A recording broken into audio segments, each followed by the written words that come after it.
I want to start with tech. Since I finished talking about tech. You have AfroTech, right?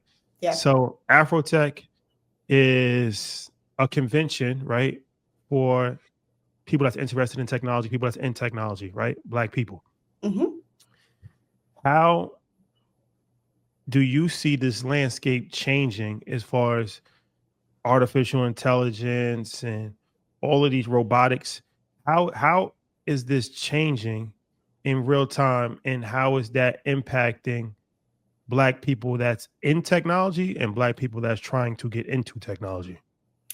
Yeah, so AfroTech started 10 years ago. I started my career in Silicon Valley working at Intuit, which is, a company that it has a huge monopoly on like TurboTax and so many other products, QuickBooks.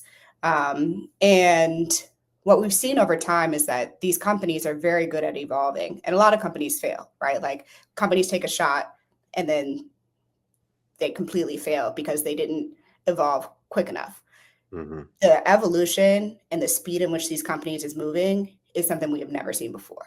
And when it comes to labor and teams and hiring, they are not able to keep up with the pace of hiring that they need to for these technical skills, because a lot of these skills take 10, 15 years to really learn. So there's this huge gap. And the reason Afrotech's been so successful and why people continue to need to get into technology is because there is a large gap in the labor market. I mean, it's one of the reasons we're in this trade wars now, really. And I think for Afrotech, we have about 300 clients.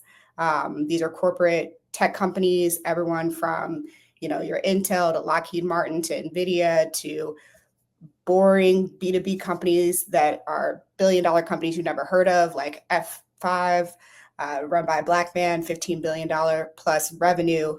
Like, it's amazing the impact these companies can have. What's happening is that with AI, they're all trying to figure out what is the disruption in the industry that's going to happen. Hmm. And I think that a lot of times people are getting AI wrong. Like people are like, AI is going to take my job. It's like AI is going to take your industry. Like, so there's not like, it's not like, oh, it's me against the person using AI. No, the whole industry is gone. What do Yeah. you do when you're playing that game?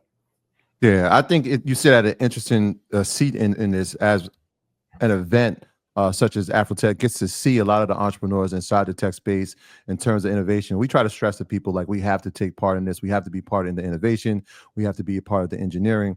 As you start to see businesses that are coming to the event each year, do people really, and I say people, our community specifically, do they understand the severity of what's ahead of us over the next 2 to 5 years if we don't get this right? Because I know we will get it right, but if what I if think we they're don't? trying. I think Afrotech reaches people who have a higher proclivity of being able to say, like, I know that there's something out there that I need to know, Mhm. and that's why we do events all over the country. We do happy hours all over this country. We got a happy hour tomorrow in Houston, New Orleans. We're trying to bring it to the people, not just have this huge mega thing that happens in Houston, which is in October this year.